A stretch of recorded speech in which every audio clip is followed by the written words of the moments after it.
આપણે ગુજરાતીઓ આખો દિવસ ભલે ગમે તે ખાઈએ પણ રાત્રે કઢી ખીચડી ના હોય તો સંતોષ જ ના થાય. તમે ખાસ જોયું હશે કે ગુજરાતી હોટલમાં કે જમણવારમાં જે કઢી હોય છે એનો સ્વાદ જ કંઈક અલગ હોય છે. એની સુગંધ જ આપણને ખુશ કરી દે છે. તો એવું શું હોય છે રસોઈયાની કઢીમાં કે ઘરે એવી બનતી જ નથી? તો એનું કારણ છે એમાં ઉમેરાતી અમુક વસ્તુઓ અને કેવી રીતે ઉકાળવી કે એનો સ્વાદ અને ફ્લેવર જળવાઈ રહે. વિડીયો આખો જુઓ, એક એક વસ્તુ હું વિગતવાર સમજાવીશ. અહીંયા 1 કપ દહીં લીધું છે. જે વાસણમાં કઢી બનાવી હોય એ વાસણમાં જ લેવું એટલે વધારે વાસણ ના બગડે. 3 ટેબલ સ્પૂન અહીંયા ચણાનો લોટ અને 2 કપ પાણી લઈશું. તો આ કઢીનું મિશ્રણ આપણે આ રીતે આ માપ સાથે 4 વ્યક્તિ ખાઈ શકશે. હવે દહીંની જગ્યાએ તમે 2 કપ છાશ અને 1 કપ પાણી અને 3 ટેબલ સ્પૂન ચણાનો લોટ એ રીતે માપ પણ રાખી શકો છો. બ્લેન્ડરથી અથવા વિસ્કરથી અથવા ઝેરણિયાથી ઝેરી લેવું. હવે ખલની અંદર ટુકડો આદું છોલી કટકા કરીને 2 તીખા લીલા મરચાં, 4 કળી લસણ એડ કરીશું. 5-7 મીઠા લીમડાના પાન એડ કરી અને બધું જ વાટી લેવાનું છે. લસણ ના ખાતા હોય તો સ્કીપ કરી દેવું.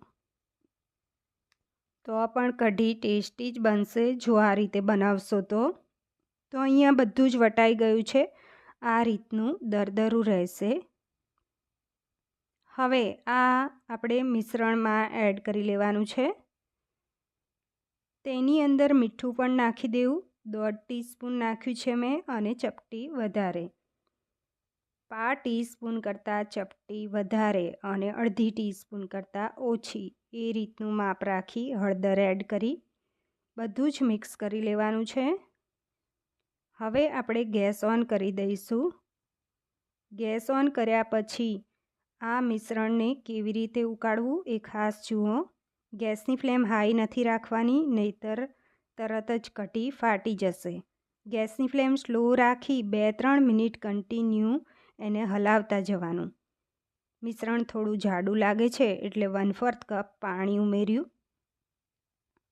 તો 2-3 મિનિટ કન્ટિન્યુ ચલાવશો એટલે કઢી ફાટશે નહીં અને પહેલાં પણ આપણે મીઠું ઉમેરી દીધું. હવે તેની અંદર પહેલેથી જ આપણે મેથીના દાણા ઉકાળતા પહેલાં જ આપણે 1/2 ટીસ્પૂન ઉમેરી દીધા એટલે સારી રીતે કઢીમાં બફાઈ જશે. કડવા પણ નહીં લાગે અને કઢી ટેસ્ટી બનશે. તો અહીંયા કઢીનો કલર ચેન્જ થઈ ગયો. કઢી ઉકળી અને થોડી સરસ થીક એવી થઈ ગઈ. હવે એની અંદર 5-7 કળી લીલા લસણની એડ કરવાની છે અને ઝીણું ઝીણું સમારીને લીધી છે. તો એનાથી કઢી ટેસ્ટી બનશે. પહેલાં પણ આપણે વાટવામાં લસણ એડ કરેલું ના હોય તો સ્કીપ કરી દેવાનું. તો અહીંયા આ લીલું લસણ ખૂબ જ સરસ લાગે છે કઢીમાં. હવે સિક્રેટ વસ્તુ છે. અહીંયા 1 ટેબલ સ્પૂન શેકેલા સિંગદાણાને છોતરા ઉતારી મિક્સર જારમાં ગ્રાઇન્ડ કરી એનો પાવડર લીધો છે. તો એનાથી કઢી ખૂબ જ ટેસ્ટી લાગે છે. જ્યારે કઢી થઈ જાય પછી છેલ્લે ઉમેરવાનો આ રીતે. તો અહીંયા 1 મિનિટ ફરી ઉકાળી લેવાનું છે. તો 1 મિનિટ પછી અહીંયા હવે આપણે વઘારની તૈયારી કરી લઈએ. ગેસ ઓન કરી તડકા પેનમાં 2 ટીસ્પૂન ઘી ગરમ કરવા મૂકીએ. એની અંદર 1 ટીસ્પૂન રાઈ, 1 ટીસ્પૂન આખું જીરું, 2 ચપટી હિંગ નાખીશું. તો હવે એની અંદર સૂકા મસાલા લઈએ. 1 સૂકું લાલ મરચું, 2 લવિંગ, 1 તમાલપત્ર, 2 ટુકડા તજના લીધા છે. વઘારમાં એડ કરી લેવાના છે.